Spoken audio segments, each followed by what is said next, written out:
Following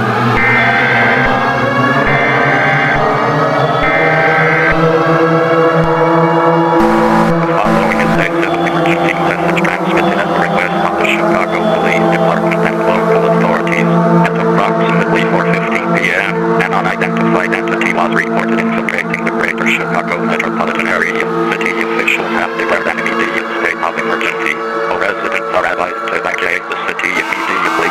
Emergency evacuation routes are currently open. Public transportation hubs, including all subway lines and both O'Hare and Midway International Airports, are experiencing extreme overcrowding and delays. If you are using mass transit, expect heavy congestion and detailed instructions from local law enforcement. If you are unable to evacuate, seek immediate shelter inside a secure structure, lock all doors and windows, and remain away from glass. Do not attempt to approach or contact the entity under any circumstances. Stay tuned to local media for further updates. This is a civil emergency message. Repeat, evacuate Chicago immediately.